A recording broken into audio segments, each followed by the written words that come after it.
Awesome.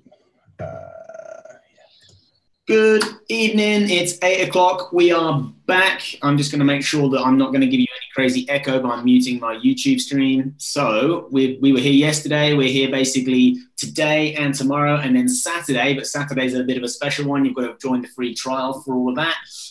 Yeah, jump on in the comments. Again, we want you interacting with us today. Basically, we want to hear, oh, Sarah, on the B of the bang, Sarah, you are. Have you beaten your brother here? I think you have. Okay, so basically today we're going to be going through some how to study A-level stuff online. The two Gibsons, like ready and raring to go. Saturday, there's a special web class run. I'm going to explain about it where you can sign up and all that kind of stuff. It's where we're going to announce the winners to all of our competitions. And I'm going to show you, I've just added a little lesson to the free trial that we're doing this week that just makes sure that you can have all the competitions in one place. You can read them all. Rich is with me. Ronnie's going to join us pretty shortly. There's loads of you watching already, so that's awesome. Yeah, I want to know, of those of you who join us right now, how many of you have invited a friend? I can see Ryan and Sarah. I don't know which Ryan. I assume that you invited Sarah. Any of you invited any of your classmates to join us this evening? We're going to have quite a few people joining us, I imagine. It'll be nice. When will the traffic light competition winner be announced? All of the competitions, every single one of the competitions, all 5 competitions that are running this week will be announced in the web class on Saturday, which starts at 3 p.m. on Saturday. After lunch on Saturday, that's when we're going to announce all of those winners. So your entrance will close, I think, at 3:30, and we'll announce the winner at the end of that web class, which will be around about 4 o'clock. Hey, Warder. Okay, so Sarah says she got in there first. She was introduced to Taylor Tutors and then introduced her brother to it. You've invited your whole bio. Oh, awesome. Good work, Ahmed. You said you've invited your whole biochem and old school friends to Taylor Tutors. That's what we like to hear. Okay, Rich, do you want to just say hello? I nearly drank this dirty, filthy. How are we doing, guys? It's really good to see you back. There's some familiar names in here, of course, from yesterday and the last few weeks.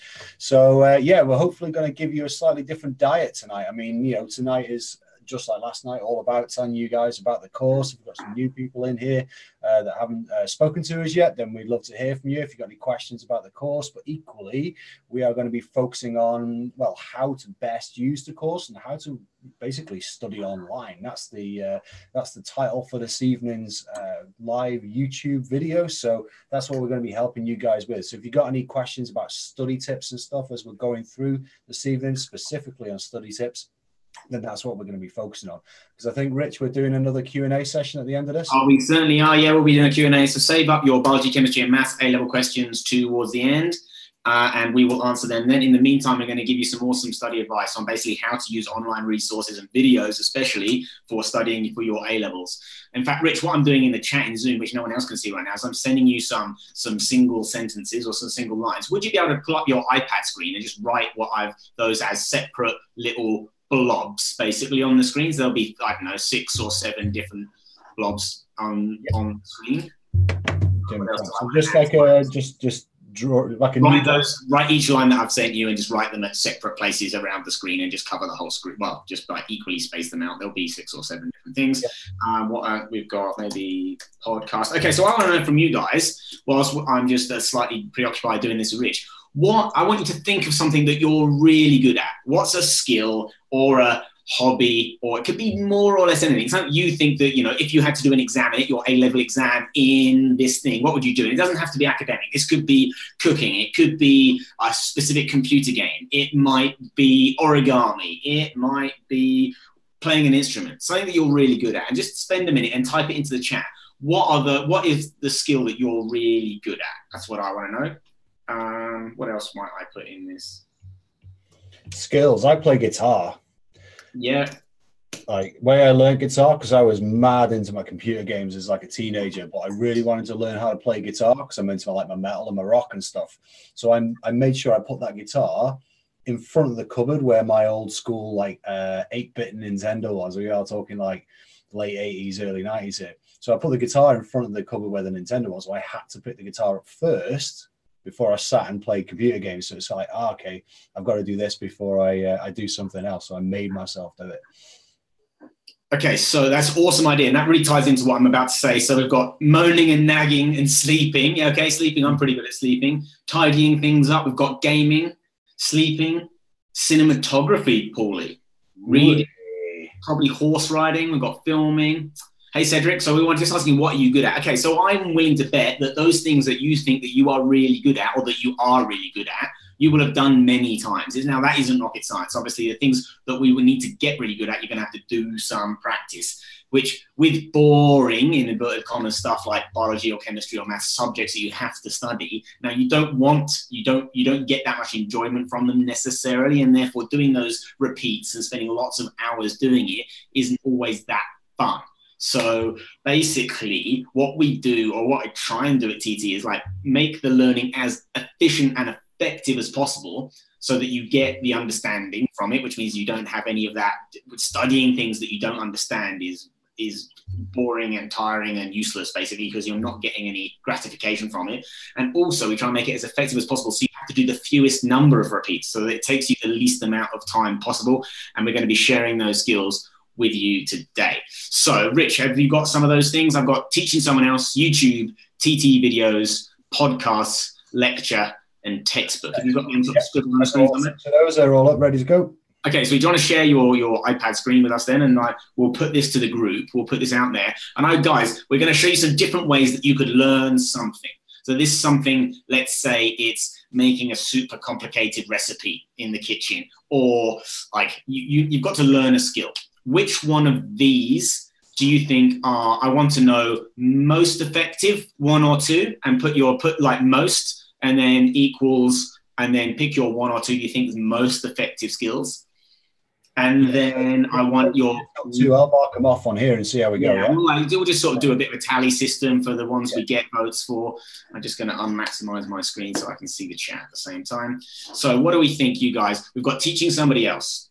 Is that according to you, a good way of learning something else? The TT videos, obviously TT videos and courses, and we've got YouTube, and we're going to come back to that a little bit and explore the differences there. Teaching someone else, yeah, you can do a one or one to how many there? 2, 4, 6 there. Podcast, lecture, and textbook. I want to know most effective, least effective, most effective, least effective. So we'll give you a bit of time to do that. I know there's no right or wrong. Don't think that there is a specific answer. Some people find textbooks super useful. Some people find reading written information very, very difficult. So obviously there's going to be some diversity in your answer. At least we've got podcasts. We've got teaching someone else in TT videos. We've got getting lots of scores for those. Most teaching somebody else from definitely not textbook. So I think that's one against textbook. Least we've got lecture. I like the little unsmiley face. That's a nice little touch there. Teaching someone else, TT videos, 1 and 2 from Sarah. We've got 3 is, okay. So Sarah's given us a nice rank. Perfect. Okay. We've got lots of. I think 3rd is YouTube. 5 is textbook and podcast. There we go. Okay. So now what we can do these, it was going to be a bit slow if we wait for you to respond to each of these, but I can do this with Rich. Rich didn't know what these were. I literally just made these up and sent them to him just now. I've done this before, but last year in a classroom. So Rich, let's categorize these now, active skills or passive skills. Cool. Now, okay, so teaching someone else. Rich, is teaching someone else, is that an active skill or is that a passive skill? I think after 15 years of teaching, mate, I can tell you that's very much an active skill. Isn't it? Yeah. If you're asleep at the front of the desk, then not much learning is going on in the classroom. So teaching, we can do an A, active, nice. Okay, so you guys can be thinking about this in your own heads at home. What about a podcast? Okay, all of these things are going to have maybe a little bit of, obviously, if you're listening to podcasts, writing notes and synthesizing it all together, then it could be an active skill. But I fall asleep listening to a podcast pretty much every night. So I know that I can sleep whilst the podcast is happening. So I'm definitely going to categorize podcast as passive. Yeah, definitely. Because you know what? I mean, there's so many other things your hands could be doing whilst you're listening to a podcast that aren't necessarily conducive to what you're supposed to be doing. Idle hands, they say, don't they? Yeah, the devil makes work for idle hands. Okay, then, so help us out with some of these. If you can predict what we're going to do, you can write your active or passive skill. Again, some of them are going to be a little bit in the middle. So, Rich, what do you reckon about a lecture when you're at uni? I think that's one of those that's kind of in the middle. I think I'd say 60-40 passive and active, maybe, if you want to take lectures, but certainly more passive.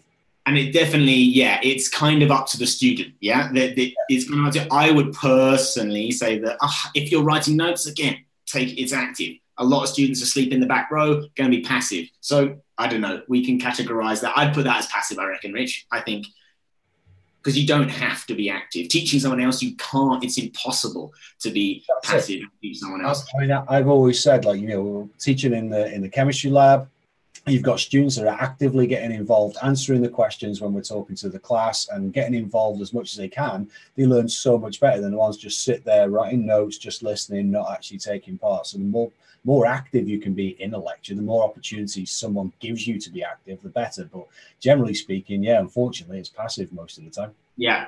And textbook reading is like one of those, if you Google, is reading an active or passive skill, you get pages and pages of debate about it. Again, totally depends on your approach to it. Reading and writing notes and like synthesizing and all that kind of stuff, Cornell notes, going to be really active, but the vast majority of textbook learning is not very active. I would generally say it's going to be pretty passive. Okay, then we've got YouTube and TT. Again, it totally is your approach. You could argue it both ways. What do you reckon? I mean, maybe to the group. Okay, you got guys in the chat. Let us know, what do you think? YouTube and TT. You might think one's active, one's passive. Give us to them separately. And what about you, Rich? Yeah, it's well, I mean, I think YouTube, there are lots of other distractions on YouTube. I think, you know, whilst you're in there, and I think some of the suggestions that come up on the right-hand side while you're watching a video, it can be very, very distracting. But in terms of active, passive, I think obviously YouTube videos are tutorials, you know, they're essentially doing the same thing. They're imparting information.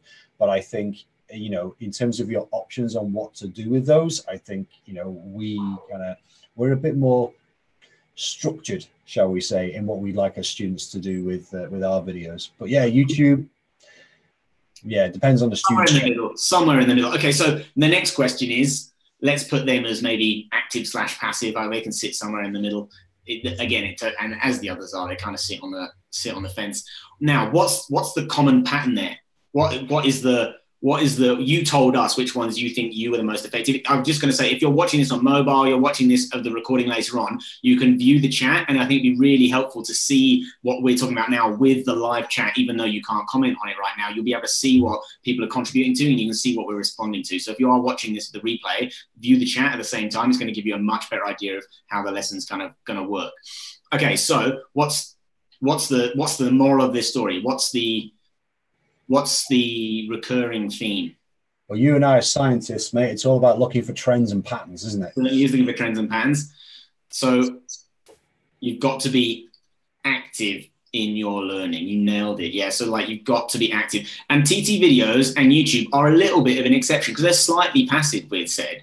But what is it about YouTube and the Tailored Tutor courses or any online video basically that what's different that you can do with a YouTube video or a Tailored Tutors video that's important for learning? That goes back to what I started this section with about what you're really good at. I'm going to see if anyone can get it. There's a bit of a delay, so I'll just give you a minute just to answer that for us. But what is it about a video that you can't do with a lecture, let's say? Because effectively it could be a video of a lecture. Yeah, what are the benefits of videos over sitting in class? Usman, I thought today was maths day. Sorry to disappoint, but we're doing a bit of everything Tuesday. There will be some questions at the end, so if you've got any specific maths questions, Usman, save them up for the end, and Ronnie will be here to answer your maths questions then. You can replay, you can pause it, you can go back, and you can repeat it. So repeating is a really important skill. It's not always the sexiest skills, but as I said, that thing that you decided you were really good at, be that playing the guitar or playing Doom on the Xbox, then I bet you've done it lots and lots of times. And there is no way you can avoid that, sadly. But what you can do is make the learning a bit more efficient so you don't have to do quite so many repeats. Pause, rewind, and replay. Exactly. So one final thing before we move on from this, the difference then between the TT courses and YouTube. Rich mentioned quite a lot of this. Is like, I've seen a lot of this in the chat as well. YouTube, Distractions. That's the most common one. Yeah, you've got suggested content. It's trying to learn exactly what you want to see. So it will keep you on the site for longer and longer and longer, which is great if you're browsing on a Saturday and you just want to have some fun and see something that's interesting. If you're actually trying to study from it, though, you get a biology video and then cat fail videos popping up in your feed. It's like, oh, that's only 1 minute. I'll just have a little distraction. And then before you know it, you're down the wormhole and you're away in cat fail video land. So what else? I think there's other things about YouTube that don't make it an ideal learning platform. Benefits, obviously, it's free. Yeah. But you guys will have done this, no doubt. What's the difficult things about using YouTube to study for your A-levels? There's loads of good content out there. 100% there's loads of good content out there. Yeah, YouTube doesn't have our full collection. Well, obviously, our full suite of videos is in our courses. There's one issue with YouTube. That's very true. Yeah. Any else? What other comments coming in? Sarah? Cedric, biology and exam in October, giving me the best way to revise. That's exactly what we're talking about, Cedric. Yeah, using the courses with the techniques that we're talking about today, you can apply that to the TT courses. You can apply that to any of the other online video material. You can use this, what we're about to go through today, with YouTube. You can use it with anything else. TT has everything in one place from Ryan. With YouTube, you have to find it, which can take a long time. Yes, 100%. So it's super convenient. You have everything laid out in the same order as the specification. And I'd also say, when you're finding those videos, are they exam board specific? And are they for A-level specific? There's crash course, great, like loads of money going in crash course. There's lots of good information, but like, it's not going to teach you what you need to know in the right words for the exam. So, like, I mean, I was just saying to Rich before we started, I'm looking at transition metals at the moment, and the 3 exam boards, there's just ever so slight differences between them. So if you go and look up transition metal videos on YouTube, you're going to find some stuff that's going to be useful, but they're not going to be just specific for your exam. So that's a really difficult thing. You might end up learning stuff that you don't need to learn. And no one wants to do that because we want to be efficient with our time and our resources, don't we? So, you know, being exam specific is really, really important. Yeah, and Arjun also said that repeating a video is much better than asking your teacher or tutor to repeat something. Also, when do you have access to your teacher and tutor? Teacher, a couple of hours a week. Tutor, maybe an hour a week if you're lucky enough to have one. But you're obviously, with a video, you can use YouTube. You can use a course 24/7 whenever you want to, whenever it's most convenient to you. Okay, so that's just a little bit of a lesson that you've taught yourself there. You've got to be active in your learning. If you're sitting there and not paying attention, then there's basically no point you being there. You know, there's more or less, it's nothing's going in. If you're thinking about the party you were at last weekend or what clothes you want to buy next weekend, like if your mind is somewhere else, the information, no matter who's telling you or what the information is not going to go into your head. Okay. I think that, sorry, just one more thing, mate, between talking about YouTube and TT. I mean, you can leave comments underneath the video on YouTube, but realistically, is the person that wrote that video really going to get back to you? I don't think so. Well, as I said, we've just answered our 5,000th question on our course. Yeah, so I don't answer any biology questions there's lots of my videos or our videos on YouTube, loads of them out there, but I literally don't have the time to sit and respond to YouTube comments. That's not what I do. So we have someone who replies to the comments just saying that if you want us to answer all the questions, then we have a course specifically built for that very reason. So yeah. I would say, Fortnite is the biggest distraction to my A-levels. Maybe we need to give some advice on how to break away from using Fortnite. Okay, so what we've done a bit of that. So there's a few other things. So that's kind of like topic 1, lesson 1, be active in your learning. You've got to kind of do that and you're going to need to do a few repeats. That's the moral of that story. Second thing, how do we be active in our notes? Rich, you can probably kill your screen share now and go back to just a bit of faces. So what is it that we can do to be active in our learning? Well, in the TT course, we've given you template notes. So that there's a lot of learning science behind why that's going to be useful to you. It means that you can free up more of your brain from the just literally putting words on the page to thinking about what words you're putting on the page. And this comes back to something that I say to my students: don't copy anything. Like, by copying, I mean, don't just go one word at a time. You know, if you've got a sentence, I can say, I've got a sentence, be active in your learning. If I'm reading that from a textbook, so be active in your learning, if I'm doing that one word at a time, basically my brain isn't doing that work for me. It's the short-term memory or your short-term sensory store. That information is not going into your long-term memory where you want it. So by copying, I don't mean just verbatim one word at a time. That's doing you nothing. Yes, you will transcribe what's on the textbook or what's on the video screen onto your page of notes. But what you really need to do is go from the screen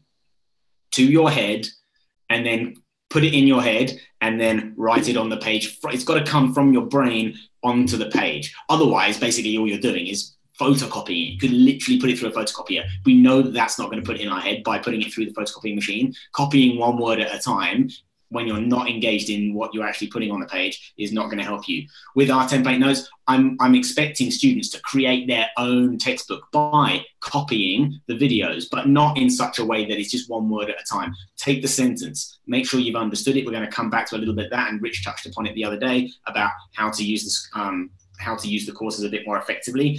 Add annotations. Maybe I say a sentence or Rich writes a sentence and we add a little bit of extra detail when we're speaking.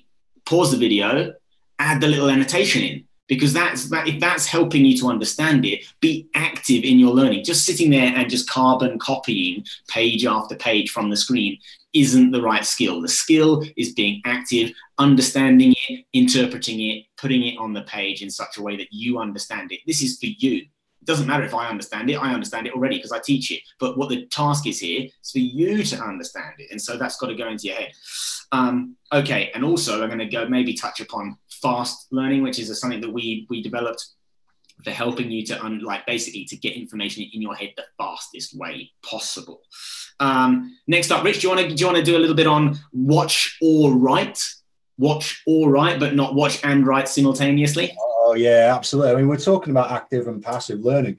I think whilst if you're watching and you're writing, well, you're doing one thing really well and you're doing another thing really, really badly. Okay, so if you're looking at the screen, concentrating on the video, and you're trying to write without looking at that as well, then you're going to be all over the shop. You're going to write a complete load of nonsense. But if you concentrate on your writing of what's just been written on the screen, you look down, then you're missing what's going on the screen. So there's no way you can do both. No way you can do both.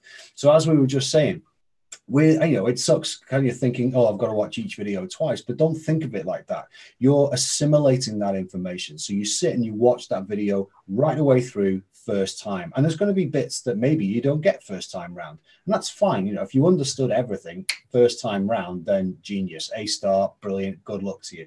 But, I wouldn't. If I watched some of Rich's videos, I'd have to stop and pause and rewind and go back and look at them again. So that's what you have to do. Second time round is watch it again and write down, listen to the things that we're saying that maybe we're not writing down. Of course, focusing on both of those things. You pause, you write down, you make sure you've understood that little section, and then you watch the next section. And when there's a natural break in what we're talking about, then pause and write that down as well. And thinking about, not just the things that we've written on the page, but those little nuggets of information that we speak about at the same time. So that you cannot do both. You cannot you can't hold a conversation and write something down that's completely different at the same time. I mean, how many times? I mean, Rich, I do this all the time. If I'm writing something and somebody's even speaking in the background, I'm not listening to them. You write down the word that they say, even though that word has got nothing to do with it. Did it yesterday. I was writing something. Someone asked me a question over my shoulder, and I wrote the end of their question at the beginning of the sentence I started writing. I'm sure we've all done it. It's like it's attention and focus. And there's lots of learning theory and long words we can throw through this, the short-term sensory store, and you get, there's no point going into it. That's not really a topic of today. But Usman, I think it was Usman, just made a really good point about the key terms, especially in biology, so important.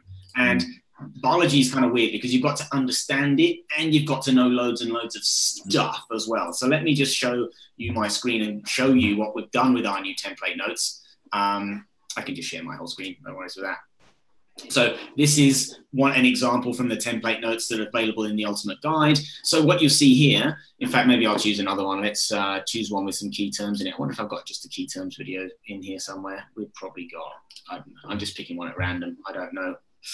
But we've got these. I'm just going to pause the video because it's going to try and play it for me. Okay. Basically, with these template notes, once it loads, we've got a space in the margin here for our key terms. So the whole point of this little extra 5 centimeters on the left of the page is that you can take the key terms from here, you can write them down, the summary of the summary, basically, the most important parts for A-level biology are going to go in here. Then you can fold it over and you can test yourself on it like a flashcard. So the whole point of these notes is they're totally designed for the A-level system, for you to be able to write the summary page that's got all the important information. You can then take all the important information, condense it into the most important words that you can then fold over and test yourself on. And then you can use our traffic light system at the top here to basically mark how you found that video, whether you think you're good on that video, whether you think it needs some more work with the red one, or whether you think it's green. So, and I suggest, as I did yesterday, every time you watch and complete a lesson, you mark it. Even if that's, you mark everything amber the first time, and then you come back to it, and then next second time you go, maybe you want to do everything red the first time. Maybe you want to watch everything 3 times. Maybe you know, when you watched it, you can have your own system. Have you watched it and written notes? Have you watched it, written notes, and asked questions, answered the questions? You can have your own system for things like that. So that's a really good point from Usman there about those key terms for sure. What's next up? We've got be active in your learning. We've got watch and write. Start questions now. And it doesn't matter when you're watching the recording of this on YouTube. If you've not started past paper questions yet, do it now, because people students commonly throughout the whole year will just do, I'm just learning, I'm understanding it, I'm doing really well, I'm following the notes, I'm writing notes, I'm being active in my learning, I'm doing everything right. And then they don't even think about starting past paper questions until April of year 13. That is not ideal. What does the exam test you on? People have probably heard me say this in the past, but in the chat, let me know, what does the A-level biology exam test you on perfectly? What does the A-level chemistry exam test you on? What is it a perfect test for? It tests how good we are as biology students to some extent, but it's a perfect test for one thing. It's a bit like what an IQ test tests you for. An IQ test is a perfect test for how good you are at IQ tests. It has a proxy to how intelligent you are, and the intelligence definition is quite difficult. But what the A-level biology exam does, or what the A-level chemistry or maths exam does, is test you on how good you are at the A-level biology exam. So what do we really ultimately need to be good at when we do the exams? We need to be good at doing the exam. So learning the content is half of the battle. It's not, there's a whole nother picture. And why would you leave those skills which are essential to know until just before the exam? I know students that literally don't do past papers, and then they might have a go at last year's paper just the day before, and like, oh yeah, and then they have a mad panic because suddenly they've got A-star level knowledge, but they're getting C's and D's in the exam because they don't have the technique. It's just dumb. So start your testing early, and that locks into, I think my video on fast learning is on YouTube. If not, it's definitely in the course somewhere. You can use the principles of fast learning. So I'll run you through it super quickly. F is for focus. You can only really focus on one thing at a time. Give it your 100% attention, and then it will go into your head. So that means no Facebook chat, no Instagram chat, no Snapchat going on. If you're working, you work. When you're not working, you take a break. That's when you do all that kind of stuff. There's literally almost no point of trying to do 2 at the same time. Doesn't work. Next, the A is for associate, making associations, linking things in your head. PMAT, drawing a little guy peeing on a mat, is the stages of mitosis. Or, you know, you might have a little rhyme or mnemonic for, you know, I'm just giving you biology examples, that's what I know. But like domain, kingdom, phylum, class, order, family, genus, species. For me, I go dominant, kinky people can often find good sex. But you can make up your own. They're going to be more memorable to you if you make them up for yourself. So you can use these associations to help you remember things. There's a whole video on this. So I'm not going to go into too much detail. We've got the R. We talked about our R for YouTube and TT videos. What's the benefit of that over a live lecture? Well, the benefit of using oh, look at this. Rich is jumping up there. R is for what can you do with YouTube and a live lecture, a YouTube and TT that you can't do for a live lecture? Repeats. You can watch it over and over again. So you're going to have to do some repeats. No one gets perfect at anything first time. And then we've got S. S, we do this a little bit with Cornell notes as well. S is for summarize. Once you've got the all of the stuff going on, it's kind of too much. It's very difficult to write a summary of something if you don't understand all of it. So this has to come towards the end of the learning process, and you can then start to draw together the bits and pieces. And if you can write a concise summary, you know you're in a good position. And this links into the next one, which is teach. So teaching somebody else, obviously it's an active skill, and you're going to need to know it in order before you can pass it on to someone. But if you don't have somebody else to teach, you don't have a classmate, you're homeschooled, or you're too embarrassed to do that, use your phone and set a voice recorder, set a timer for 2 minutes, and give a 2-minute verbal summary of that topic. So if you can't do that, it's because you think that you know it, but if it's not coming out of your mouth without you having to look at your notes again, then you don't know it well enough. So teach someone else. And there's actually 2 T's in my FAST system. And the second T is for, I just talked about this with past papers, test. Test yourself. Because this is, again, it's the same principle behind teaching. It's active recall. It's going to be training you how to do the exam answers. You've got to test yourself and start early. Don't leave it to the last minute, because the exam tests you on how good you are at the exam. So you need to know how to do the exam. It's not rocket science, but it is super duper important. So that is the FAST system. There's a full video explaining each of those points in much more detail. But focus, associate, repeat, summarize, teach, and test. They are going to be streamlined. And if you do that, you will find that you will learn that topic way quicker than if you just sort of push some notes around, write some notes whilst you've got the TV on in the background, call your mate, and then think, oh, I'll finish this later. Like, set a timer for 40 minutes and just smash out 40 minutes. 40 minutes of concentrated study is going to be way better than 2 hours, 3 hours of like half-assed study. Genuinely. 3 or 4 times more efficient, for sure. Okay. I'm just coming out of stop sharing. There we go.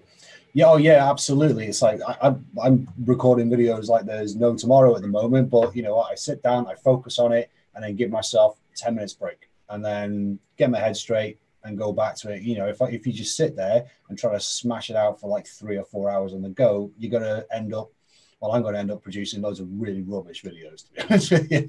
But it's the same with learning. You can't just do that. That's why lessons are only ever really an hour and a half long max, because that's as long as you can really focus for. That's probably too long, if I'm honest.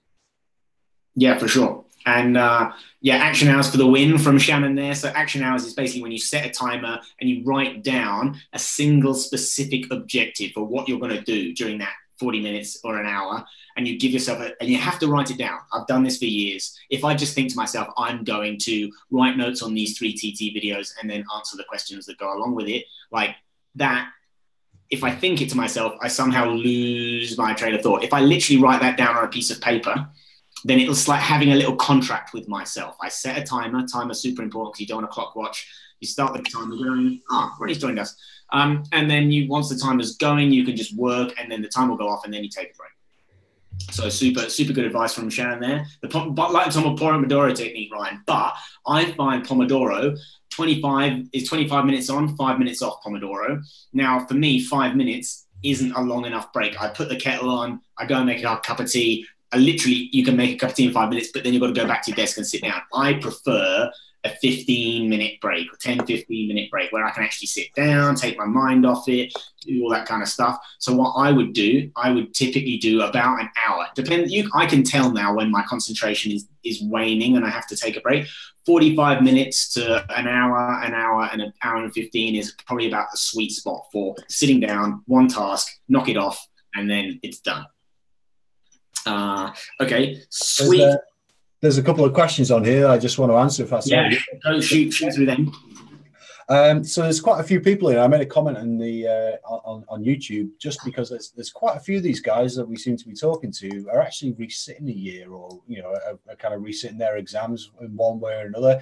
And I dropped in that I did exactly the same thing. I resat my year 12. I actually got straight U's in my year 12 because, yeah, I was a teenager and found other things to distract me, shall we say. But you know what? I resat a year and got straight A's at the end of that second time round. So in terms of advice for resitting, assume nothing, okay? And assume you know nothing, because all those notes you made from last year I binned them. I just got rid of them, because you think, oh, I don't need to write that down. I kind of know that bit, or I've already got those notes. And that's just absolutely fatal. So just get rid of everything you did last year, unless, you know, they're works of art, of course, or anything like that.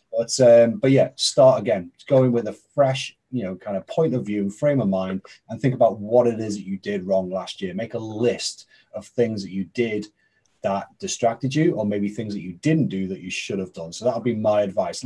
Physically make a list of things that you're not going to do, or things that you shouldn't do the second time around. But like I said, the biggest thing for me was just ditching all my notes.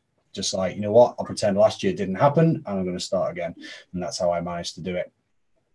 The other thing was UCAS. People talking about UCAS and what to apply for. I wouldn't recommend applying for loads of different courses as your 5 choices. Okay, some people maybe do like a 3-to-2 split, but make sure they're really closely related, because you get one personal statement.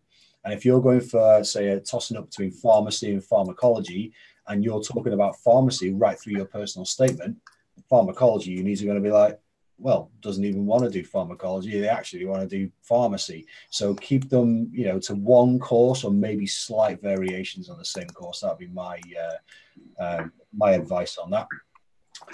There was one more thing. Past paper bank. Yeah, past papers. We have got access to a past paper bank. All our Ultimate Guide subscribers do have access to it as well, for biology and chemistry. And have we got one for maths? I think there's maths. Yeah. No, there is, totally. But also, what I'm doing is putting together past papers that fit the new specification. So kind of chopping them up, because the old specification, obviously you can use them and it's the same questions, but some of those topics are not in the new specification, and there's new things in the specification that weren't in there before. So what I'm doing is creating a past paper bank, which isn't really past papers, but it's kind of like what they'll look like, if that makes sense, like a pretend past paper bank. Makes total sense. We haven't included the past paper library in the free trial course that's running this week, because you can download them all in one place, and we want it to be a nice little reward for those people who actually subscribe to our courses. So sorry about that, but if you subscribe, there's a Dropbox folder. No, it's not Dropbox, it's Google Drive. But basically, once you access, one of the main complaints I have from students is that downloading papers and mark schemes individually, and if you want 300 papers, that's 600 documents, that takes a day. And that's boring as hell. And so we put them all together in one spot. You can download them all and get them all in one place. Okay, so I'm going to go over a little bit of color. In fact, let's do color. First of all, using color in your notes, super duper important. We all use a 4-color system. So we've got blue. I use blue for titles and subtitles. It makes that when you look at the page, you can see what's going on pretty straightforwardly in blue. So blue's your title and subtitles. I do my sort of regular notes in black. So that just, you're writing your bullet point notes. Obviously, it's all going to match the color coding on the scheme. You've then got your super duper important stuff that you need to remember for the exam going in red, because this is obviously red for important. Green, we use for examples, and there's a bit of an accent color as well. Accents, examples and diagrams. So they're the 4 colors. And now you can use your own system, of course, but what's most important about colors, and there's 2 reasons why, you need to use a color coding system. It's not just using color and making the page look pretty. And this is something that students will often fall down into the gap of, is that they use colors and they make it look nice, but there's no theme, there's no code. So a color coding system, there's a purpose why you use each of these. And the reason why that's so important is that you're training your brain. And what's really important is that you have to think about what you're going to write before you write it down, and therefore what color it should be in. And the reason this is important, as I developed this mostly with A-level biology students, is that in the exam, you have to compose the sentence that you want to write in your head before you write it down. You shouldn't just be writing continuous prose, full stop and then next sentence, full stop and next sentence. It shouldn't just be, continuous writing, because you won't be hitting the right marking points. So in thinking what color you're going to use, pausing, picking the right color pen and writing the sentence is the skill that you need to learn. And that's why the color coding system is important. So super duper important that we get that in our head. What were you laughing at there, Ronnie? Nothing. I was laughing at Sarah saying, have some wine. Yeah, just thinking they've got the measure. You're already running. Sarah and Ryan are looking after me. Already. Sarah and Ryan are looking after me. Yeah. No, I'm good. I'm really glad to be here. Honestly, I'm sorry I was late. I was really excited that you were still going when I got here because I was hoping there was maths questions. Okay, so save up your subject, your biology, chemistry, maths questions for us in a minute. I'm just going to now show you a bit of a recap of yesterday. Travis said the most common questions were, and I've now forgotten them. So I'm going to go, I'll find out what the most common questions were. But once you log in again, you've got the free trial for this week. Just a reminder, if you are watching this, if you want the how to find the free trial, if you're not inside the free trial yet, you can go to the Tailored Tutors website. And it's in the menu now. So you've got our programs, unlimited free trial. And it's only available until Sunday, the 30th of September, at which point, at midnight on Sunday, you're going to lose access to all the course content. You can watch the video if you want to fill in the form, and that's how you get inside. Once you get inside, you're going to have your My Courses page like this. This is the free trial, so you can click on this, and you've only got, now I added a lesson. Yesterday, there was only one of these. Now there's two of them, so you can view the contents page. That's going to give you all the summary information if you want to watch the live streams back again. Welcome to the Tailored Tutors free. Let's stop that video. Okay, so you can watch the recording of yesterday. That's all here. If you want to join the web class to find out who's going to win all the competitions, get a live Q&A with Rich and I, you can register for that just here. And now the new lesson, which I put in there, is all the competitions. So I'll just give you a quick whiz through of all of these. We'll be doing a bit more work on the Facebook and the Google ones later on. But basically, competition one, follow us on Instagram. This is a link to the Instagram page. You've got to follow us, and you then got to tag. There's a post, which is this one here, this post here. Tag a friend. It was posted. It's already had 152 comments on it. Look, okay, so you've got to follow us on Instagram, and you've got to tag a friend who does biology, chemistry, or maths, and we're going to pick someone at random. The more friends you tag, the more entries you get into the proverbial hat to be pulled out of. And you win the course until the end of 2018 for you and your friend that you tagged. So that's competition number one. Competition number two is just subscribe or follow our YouTube channel. So all you have to do, basically, go to it's youtube.com/tailoredtutorstt. And you can hit the big red button here to subscribe. Anyone who subscribes this week, we'll pick a winner at random. All the winners announced on Saturday during the web class. Okay, competition number three, you can leave a written Google review. If you just give us a star rating, then we will only pick people who've actually written at least a sentence. So just write a review. Obviously, we, again, choose you totally at random. We want you to give honest reviews because they are the most effective. If you, like, just trying to be sweet talk us isn't really what we want there. We want you to give us a nice, solid review. We will pick the winner at random, so you don't need to worry about that. Same thing for Facebook. Basically, Facebook will change from Facebook reviews to Facebook recommendations. Again, write something on there. Give people who don't know us a bit of a chance of finding out what you students think about it. And I suggest you do this towards the end of the week. Use the course as much as you can, and then form a good opinion, and then write a nice review, and just give people your feedback. And then we can name our traffic light system. So every video, every lesson has our traffic light system. I think we can improve upon the name. So you need to send us an email to office@tailoredtutors.co.uk. Make sure the subject line includes the word traffic light or traffic light comp, and send us your suggestions for how we should replace the name. And they are the competitions. Everyone is going to win the course until the end of 2018, and people who attend live on this registration session here, if you attend live on Saturday, there'll be an extra special prize for somebody who attends live during that session. So yeah, do pay attention and come along. I think that's basically all that kind of bits and pieces, a bit of housekeeping from yesterday. Any other questions on the YouTube channel there? Usman's talking about going from a B to an A star. A star in maths is a funny thing. I honestly, truly, I probably would get an A star if I took the maths A level, but I wouldn't put loads of money on it, because what if I make a mistake? I mean, you're talking about, particularly with Edexcel, you're talking about an A star being 71 out of 75. You can drop 4 marks. So if you make a mistake at the beginning of a question, that's it. That's your A star gone. That doesn't mean you're not good at maths. It doesn't mean you haven't practiced a million billion %. It doesn't mean you haven't done all the past papers. So an A star in maths is a tricky thing. You've got to not only have experience of everything inside out and back to front, you also need to be able to not make mistakes, which is very, very difficult. Going from a B to an A, yes, absolutely, 100%. Going from a B to A star, I think I wouldn't judge anybody who didn't get an A star on their mathematical ability. So it's a difficult one. I think if you've got a course that requires an A star for mathematics, I can help you in every way possible to make it as likely as possible by teaching you all the ways to find your mistakes and stuff. But to guarantee an A star, that's really hard.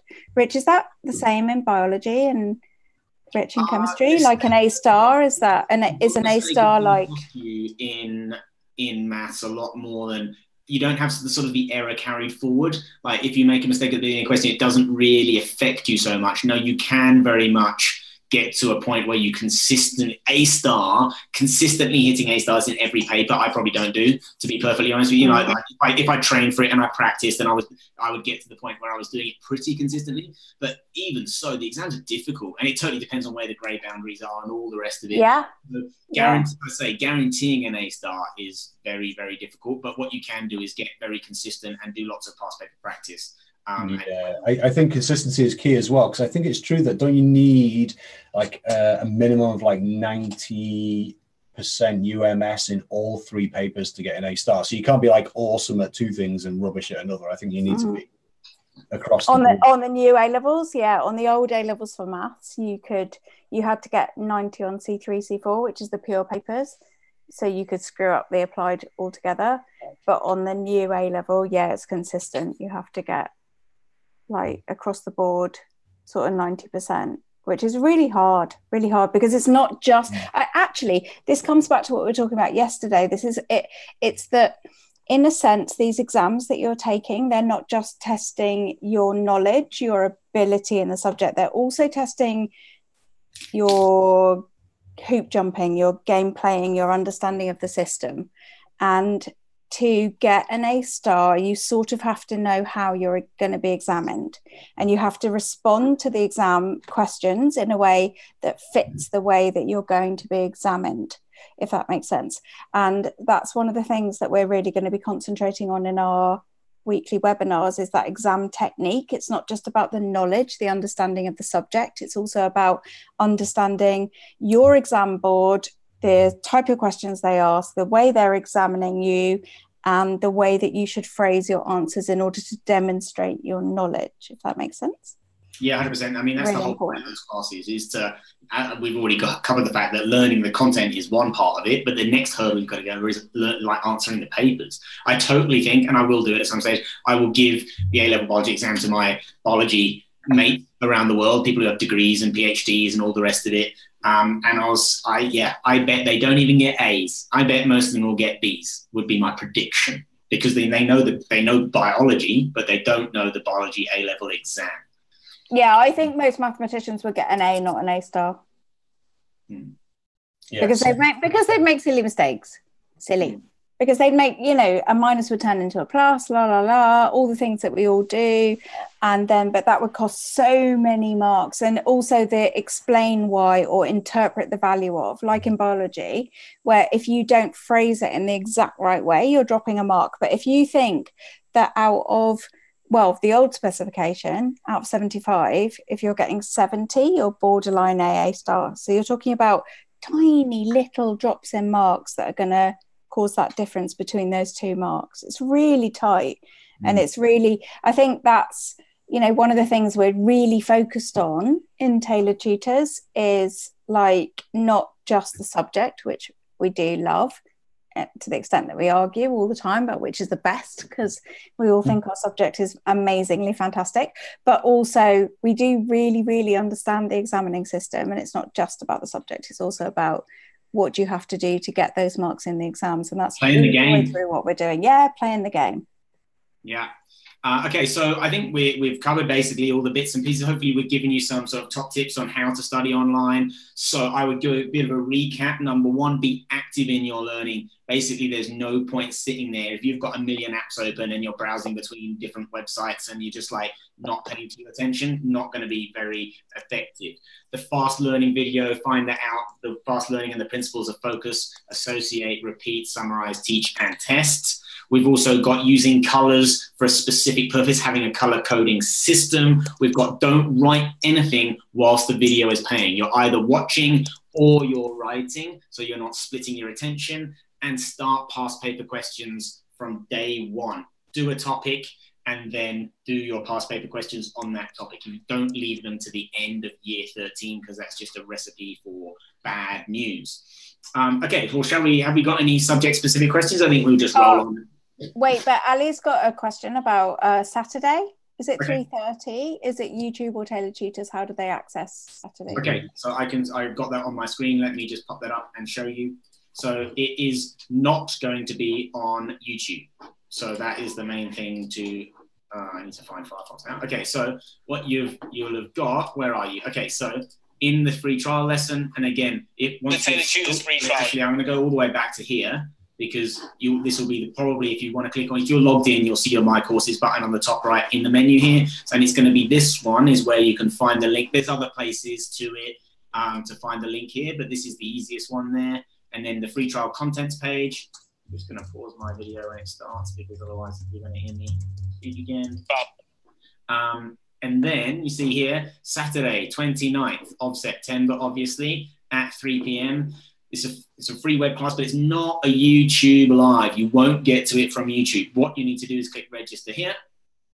You'll come all the way through and you'll see the details. And it's just, you're going to register. We'll send you an email reminder with the link of how to join us. So first name, last name, email, confirm email, and we'll put you on the list. You'll be registered and you'll be sent out a link to your email address. You'll get a reminder 1 hour before. So at 2 p.m. on Saturday, you're going to get an email from us saying at 3 p.m. the web class is about to start. Click the link. And then you might want to also test that you've got, you can use Zoom. So it's a very lightweight plugin that you can download.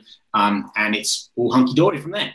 If you want to use it without downloading Zoom, it is possible. What you would need to do is use a Chrome as your browser. And on the sign up page, when it starts, basically when you click to join the link, it will say join from desktop. And then you can click on that. You won't get quite the full user experience. It'll be a little bit slower and you won't be able to join all the comments in quite the same way, but you can do it without downloading Zoom if you want to, but you must use Chrome as your browser to do that. Okay. So do we have any chemistry, maths, or biology questions? Also, you can save them up. We're going to be doing a lot of that in that Saturday web class. We'll be giving you a reminder, doing all the competitions, and basically answering any other questions you've got left for the week. One thing we haven't mentioned yet, what's the coupon? If you want to be using Tailored Tutors for all of next month for free, what is the coupon? I'm going to let you guys put it in the chat.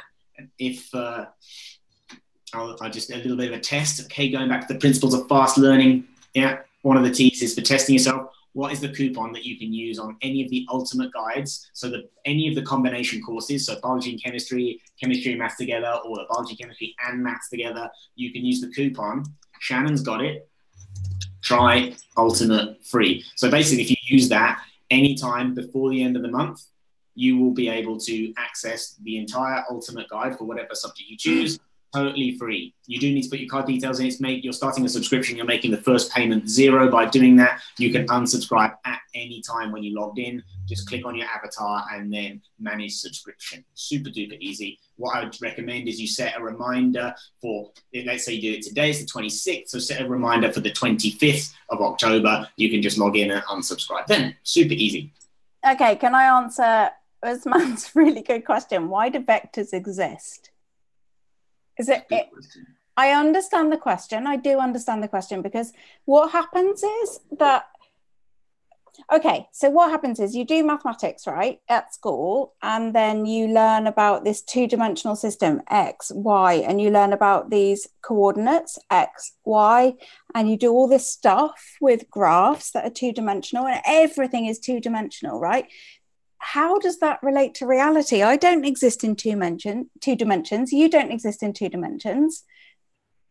possibly I exist in 3 because I can go backwards and forwards and up and down, or maybe 4 if we consider time, or maybe 11 if we think we are what string theory says we are, 11 dimensions. And why should there be only 2? It's because we can draw it on paper. Okay, so this book is 2-dimensional. This page is 2-dimensional. So this is really, really easy. So we can do 2-dimensional. So everything is 2-dimensional. The reason vectors exist is because it's a really easy way. It's the best way. It's the most beautiful way for us to understand how we're communicating with each other in more than 2 dimensions, or even 2 dimensions, to be honest, but more than 2 is where it starts to become really, really useful. So why do we have vectors? Because why wouldn't we have vectors? How else are we going to communicate about the reality that we live in, is the answer to your question. And how do we communicate in those vectors? We have 2 ways. We have a column vector, which is where we list the numbers in order, like this. Everyone prefers this. So we have a number here and a number here and a number here, and this is how much left and right, and this is how much backwards and forwards, and this is how much up and down. And that gets you from an agreed starting point to anywhere in 3-dimensional space. But what's lovely is that all of the things that you do with vectors, all of the things that you learn, the equation of a line, the dot product, if you did the old specification, you don't do the dot product in the new specification, cross product, if you're doing the further maths specification, all of those things extend in a simple step to 4, 5, 6, 7 infinite dimensions. All of them. So vectors are the language that we use to communicate about the world that we live in, and not the world that we live in, not only in terms of 2 dimensions, but 3, 4, 5, 6, 11 infinite dimensions. They make complete sense. And once you start working with them, once you start feeling comfortable with them, then they are the language you work with, and then you wouldn't even ask the question, why do we work with vectors? You just use them as your natural language, because they're the language that describe everything that is going on all around us. They are brilliant. Yeah. That is my answer. Have you seen I think it's the 10th dimension, or understanding the 10th dimension? Is that what you're talking about with string theory? Yeah. 11th. Yeah, I have to remember. Not 10th. What I'm talking about.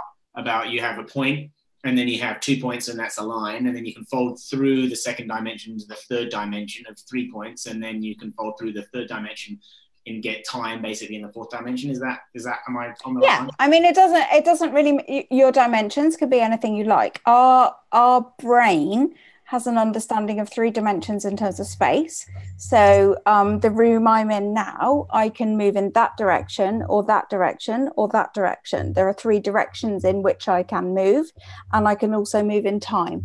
So we tend to think of space as space-time as being a 3-dimensional space and a 1-dimensional time. So time starts at 0 and moves to infinity, and space is 3-dimensional. So I can move. So for example, where I'm sitting now, this particular house was built in 1830.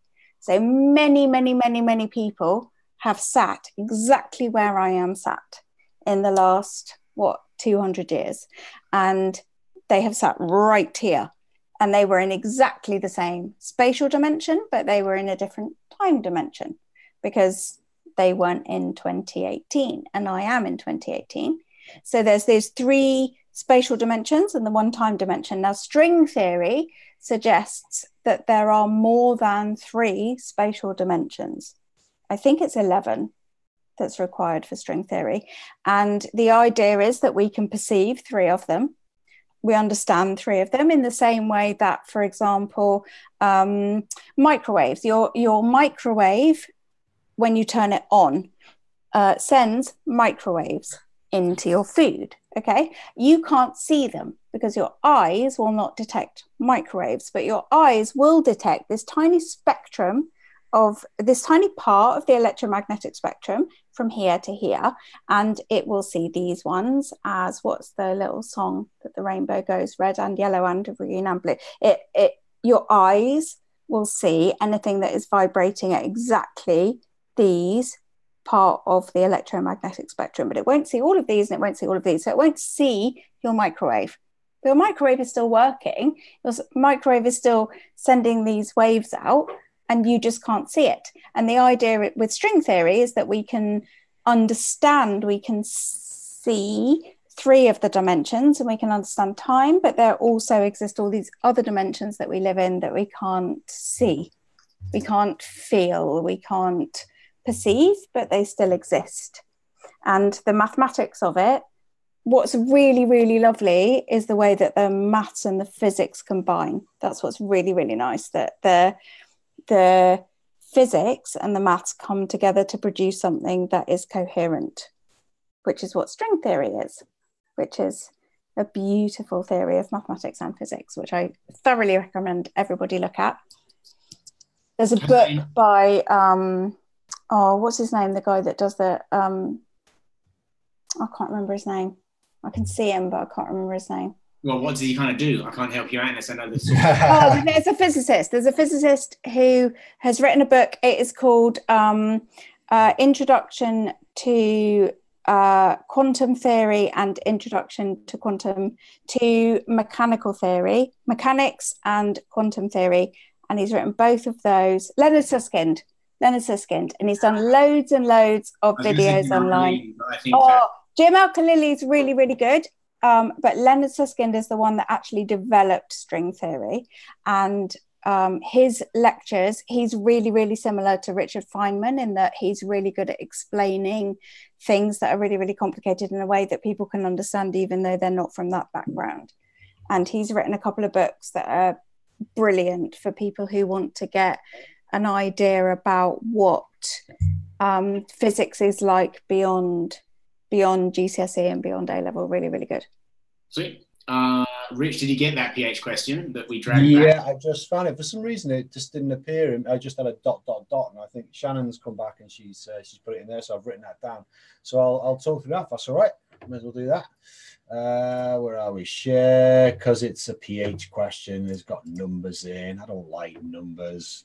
Maybe Ronnie can help. Rich, I'm no good with numbers. Letters, I'm fine.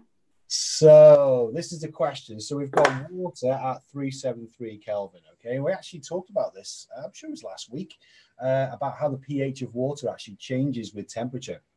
The Kw, the ionic product of water, at kind of 298 Kelvin, it's kind of standard conditions. That has a particular value, 1 × 10 to the minus 14. But the Kw here is 5.13 × 10 to the minus 13. So we have the Kw at that particular temperature there. We need to find the pH. Now, whenever there's a pH question, I always say to myself this, okay? If you want the pH of something, you have to find that, because without that, you cannot find the pH of something. Now, you think hydrogen ions, you think acids, but even with bases and alkalis, you need to find the hydrogen ion concentration to find the pH.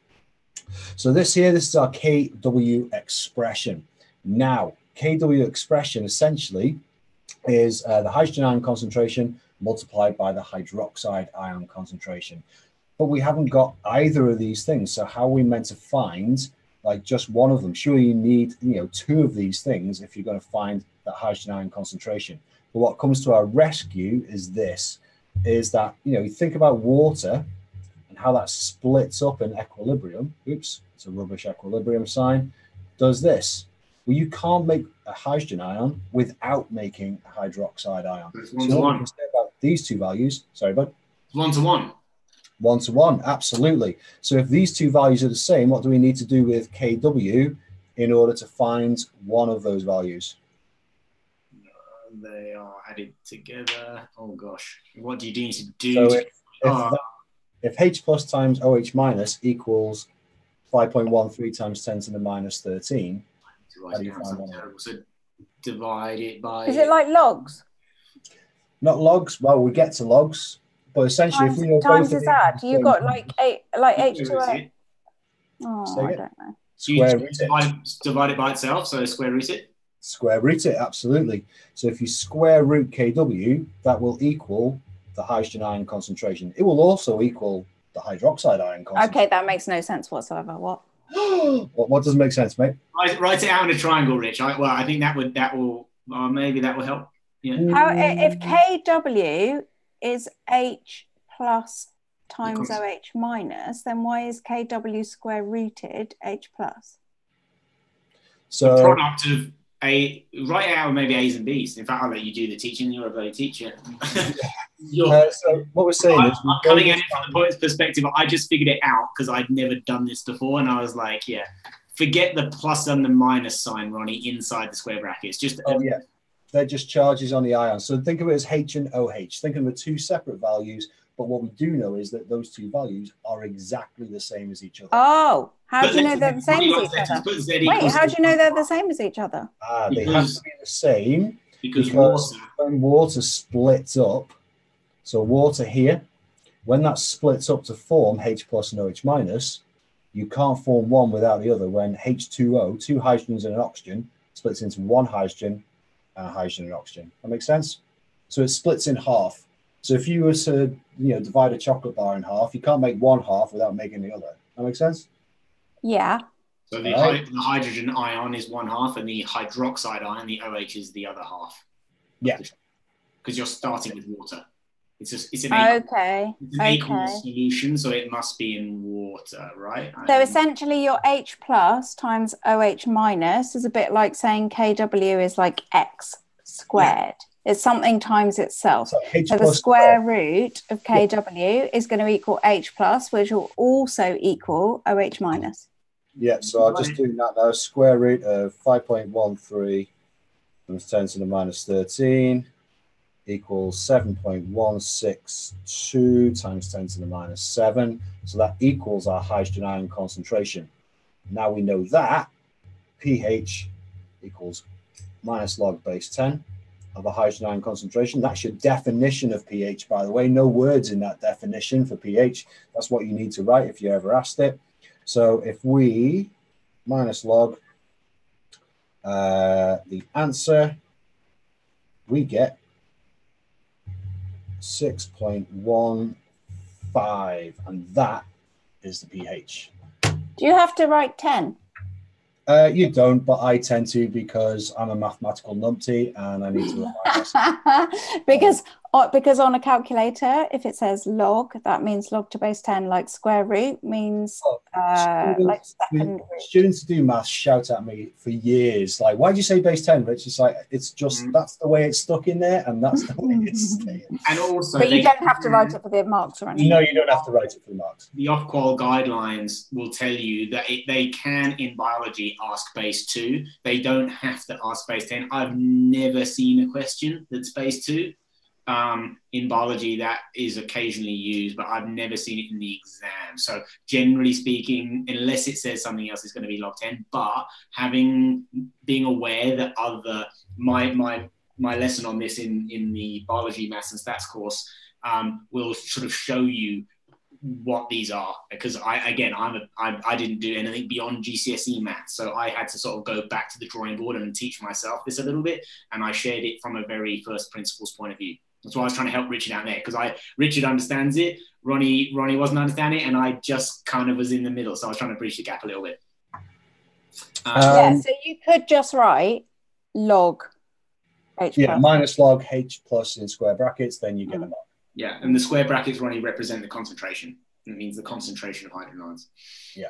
Do you need AQ on that, Rich? Does it need to be minus log? Does it need an AQ in brackets? It doesn't need AQ on there, I think, because if you're dealing with a proper chemical equation, it's good to put the states in there, like AQ and S and G and so on and so forth. But if you're just dealing in expression terms, then you don't need to do that. It's assumed. So I think it was Aisha was asking about rounding. Do you have to round the number before putting it into minus log? I would say with any calculation you do in chem, keep that massive number that you're getting in your calculator for as long as humanly possible. Yeah, okay? 1,000,000,000,000%. I am currently marking the remarks. I marked all of the C3 and the new pure papers in the summer, and now I'm marking the remarks where people pay to have it remarked by a senior examiner. And one of the things that is just, I look at the marks that have been given and I know exactly what happened with the trig equation, and it's premature rounding. Not premature marking. Premature marking, yeah. It's premature rounding. So the student is getting a answer for 2x or 2x plus 32 or something like that, and then shrinking it down to 1 decimal place, and then doing a load of calculations, and then their final answer is going to be out by 1 decimal place. Yeah, no, it sucks. It sucks. I mean, every time you round, if you've got a multi-step mole calculation in chemistry, so let's say it's 3 or 4 steps, if you round at each stage, you're just screwed. You're going to be wrong totally by the end. Yeah. Danish, I'm sure you saw it. Is it Danish or Danish? I'm not too sure. Said that you're amazing, Richard. I have a test on acid and bases and buspers tomorrow, and we'll have all of your videos. So what do you think of the chemistry course then? Obviously, you're using it, finding it useful. There's loads of good content in there. So just use the course this week, guys. And remember, if you want to use all of next month for free as well, 0 payment, then all you need to do is use the coupon code TRYULTIMATE-FREE at the checkout of any of the Ultimate courses. Any of the Ultimate guides. So just choose Ultimate in the step. We're going to change the pricing page a little bit today. So if you go back and it looks a bit different, then it's identical. We're just tweaking the colors and rearranging a little bit. So it's going to be nice and tidy, a bit easier to navigate. Can I ask a question? Yeah, there's a question, Rich, about calculating the concentration of H2SO4 when pH is 1.7. I like pH calcs. I don't mind them at all, really, to be fair. And that says a lot for me because I hate numbers. Well, there we go.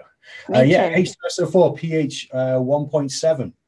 So, what we need to do here is find our hydrogen ion concentration again. Remember I said if we wanted pH, we needed to find that first, okay? Well, it's the same here. What we need to do, if we're going to find the concentration of this acid, we need to get from pH to the concentration of hydrogen ion. So the opposite of what we did before.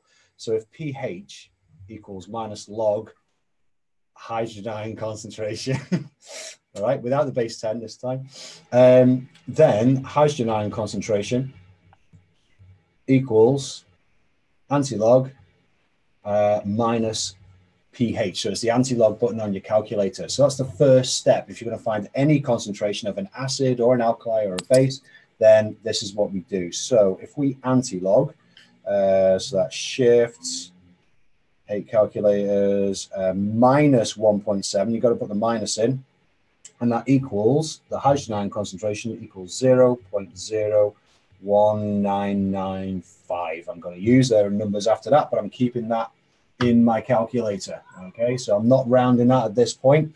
So if we've got that concentration of hydrogen ions, that is not necessarily the concentration of H2SO4. If the question was, what's the concentration of HCl, that would be your answer. What's HCl? Hydrogen chloride. Yeah, hydrochloric acid. It's a different acid. What's the difference between this one and this one? One's got Cl and one's got SO4. Look at the hydrogens. One's got one hydrogen. One's got one and one's got 2. And one's got 2. So when HCl splits up, like water did, we get H plus and a Cl minus. So if we found this concentration, because all of these split up to form those, if we've got that concentration of hydrogen ions, that's the concentration of that acid. But that's not true for H2SO4. H2SO4 splits up to give 2 hydrogen ions and an SO4 2 minus. So if this is our concentration of hydrogen ions, and we know that, so that's 0.01995 moles per decimeter cubed. What do we have to do to that to find the concentration of H2SO4? Half it, divide by 2. Divide it by 2, absolutely. So the concentration of H2SO4, because you can see here we've only got one of these, and it splits up to release 2 of those. So the concentration of H2SO4, 0.01995, or more importantly, the number that's in my calculator divided by 2. I'm just writing 0.01995, and that equals 9.976 times 10 to the minus 3. Okay, so you know what? I think we're probably safe in saying 9.98 times 10 to the minus 3 moles per decimeter cubed, or even like 1 times 10 to the minus 2. Maybe it depends on, the question usually says answer with, to 3 significant figures or 1 significant figure or something like that. And is there a type of, like, is there an answer you would get where you would think, well, that's obviously nonsense? Yeah. Is there like a way of understanding like what it could be, what the maximum or minimum could be? Yeah, I think when you're doing these pH calculations for acids anyway, anything over say 1 mole per decimeter cube, the pHs start to get a bit weird. You end up with minus pHs, which you can get, but we tend not to deal in those because they're such strong acids. They kind of go off the end of the regular pH scale, if you like. So for concentration of acid, obviously anything below 1 is a good answer. But equally, if you're trying to work out the pH of an acid and you get anything between 7 and 14, then you've done something wrong, because that's the alkali part of the pH scale. It's got to be between 0 and 7, your pH for an acid, of course. All right. So yeah, that's how you do that. These are known like H2SO4 and H3PO4. These are diprotic and triprotic acids. So just be wary of those when you're doing pH calculations. That's lesson learned there. Ronnie, there was a question from Ryan, who said, I'm thinking for maths, should I just go through the textbook and answer the questions from start to finish after I read, or I don't know what that word says. Does that sound good? I don't know if this is appearing in the chat. No. Is it in the chat, Ryan? I can see it. No. If you work backwards from the exam, which is the exact way that we've planned all of our courses, and particularly the weekly web classes, backwards from the exam. So if you imagine yourself walking into that exam and you open your paper and you are being tested on 100% of the things that you've learned in 2 years, and yet you are going to be able to answer them all. How is that possible? That means that the week before you did a mixture of everything covered, and the week before that. So think backwards from that, right? How does that work? That means that if you go backwards through time, there isn't a point at which you are just doing one topic. What you need to do is you need to learn a new topic and practice and practice and practice whilst going back over all the things you've learned before. Now that's really difficult. It's difficult enough to keep up with what you're doing and keep doing the topics that you're doing, let alone going back over everything you did before, which is why I've done that for you, basically.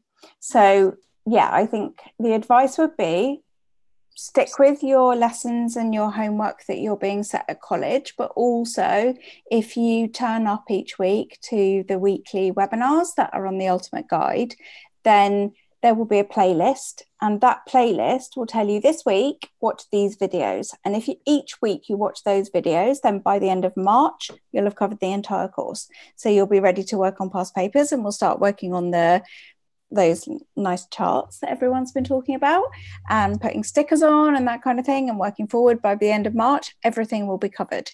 And also that means that week after week after week, you're turning up for 1 or 2 hours a week, and I'll be saying to you, okay, what about this? Grab a piece of paper and do this equation. So I won't let you forget anything. I won't let you get to the point where something drifts out of your memory, and the same with biology and the same with chemistry. The point of our weekly classes is that we're going to work with you backwards from the exam. That's the plan, to make sure that by the time you get to that exam, everything is at the forefront of your mind, and everything has been practiced and practiced and practiced, so that in an exam technique way, not just in a content way, but in a, like, how do you get the marks for this sort of question? How are they phrased? What do they look like? What do you write down? So that by the time you walk into that exam, you're going to turn the paper and you're going to be like, oh, this is so easy. I can totally do this. Okay, cool.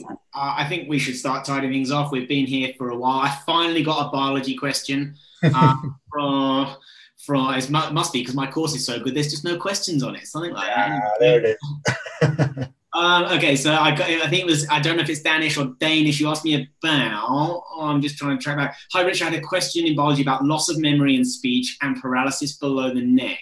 It asked which parts of the brain must be affected for this to happen. You must be an OCR, possibly an Excel student. So I'll show you just a little screen share. Again, all the answers are in the course, which you've got full access to all week. So basically, this is my lesson on the human brain. I chose the OCR course here because I figured that's what you were most likely. So look how little information there is on this, really. There's the different areas, and then I've given you 2 or 3 bullet points with an example in each. So we've got the cerebrum, not to be confused with the cerebellum. The cerebrum, we've got, we've got deliberate and conscious muscle control. Yeah, vision and hearing. So those 2. Obviously, paralysis, fixed paralysis could be any of your motor coordination stuff, right? So that's your deliberate conscious muscle control. It doesn't stop your heart beating. Yeah, your heart's still going to beat. So that's obviously not your conscious muscle control. The muscles that you can choose, your voluntary skeletal muscle. Yeah, and vision and hearing. So which part of the brain was affected? Cerebrum. That it's literally the 1, 2, 3, 4, 5, 6 different regions of the brain, and you need to know, let's say 3 bullet points. There's 18 bullet points you need to know for that piece to get all the questions on the brain ever. That's all you need to know. And it is when you're looking at the textbook, you're going to probably have 2 to 4 pages probably on the brain in your textbooks. And yeah, you don't need to know all of that stuff. You need to know those 18 bullet points. That's why I wrote my lesson that way. So I'm just try using the course. It's really, really, really short, condensed videos, everything you need to know for the exam and nothing else. Coupon, try Ultimate free, any of the Ultimate courses, any of the combination courses, you can do it. It expires on Sunday. If you're doing this on the 1st of October and you want to use the Try Ultimate free, it's gone. So make the most of it this month. Enter the competitions. There's now a little competitions lecture in the course, in the free trial course. You can look at the contents page, and underneath that's where all the competitions are. Make sure you enter them all. We'll announce all the winners in the Zoom, but you've got to register in advance, and that's going to be Saturday 3 p.m. So make sure you register before Saturday 3 p.m. and then you'll get invited to the class. I think that's tomorrow we are going to do some mechanics, like resolving force diagram problems, because a lot of people have been asking me about that. So tomorrow we'll do that. I can't remember what's in the schedule for tomorrow, as well as some math. Thursdays is usually our math day, but we're bending the rules a little bit this week. It's our last week on YouTube, and we're giving you loads of free stuff. Again, get all any classmates you think would be benefit from this. Get them to join into the free trial. We've had, I think, 1,000 or more join it this week. So get stuck in, share the work, share the love. This type of free trial, as I said, we've never done it before. You get access to all the comments. Can I in fact check with you guys who are using the free trial? Just give us a free trial or FT in the comments on YouTube if you are using the free trial this week. I just want to double check that you do have the option to ask comments on all those lessons. On every lesson you should have down the bottom. In fact, I can probably show you. I think I've been answering comments for people who are using the free trial. Okay, fantastic. I did that behind the back end, adding that, because we get to control who gets to do what. So if you are using it, just let us know that you are finding those comments, how to ask us questions. I had 3 questions to answer yesterday. What you guys were doing, there's 1,000 of you. Ask me some questions. I was the same. I logged on. I was like, woo, maths questions. And then oh. I was expecting 50 or more. You guys can ask us questions if you've got a bit in a video that maybe the videos just explain it so well, there's no question left. I know which of my videos are not the best well taught because I have 5 or 6 or 7 or 8 or 9 questions underneath it. And so I could probably will go back and refilm some of those so I can make them a little bit clearer. The videos that are really clear, there's basically no need for a question because everyone understands everything. So you can get in the free trial. Who said they feel left out? Oh, you're not in the free trial. You feel left out. Well, you know where to find it. tailoredtutors.co.uk. In the menu, you'll find the ultimate free trial. It's only available till Sunday. I think that's Shannon in uni, mate. Oh yeah, because she's yeah. So she's been there, done it. She's got the grades. She's already done it. Okay, sweet. Well, that's everything from us from today. We'll put the link in the course so you can watch the recording back if you found anything in there. You want to take some notes on fast learning or using color, all those kind of stuff. Remember, be active in your studies. Try Ultimate free as the coupon, and we'll see you all here 8 o'clock tomorrow for the last YouTube live of the week. And then after that, we'll be in the Zoom room beyond. See you soon. See you guys. See you tomorrow.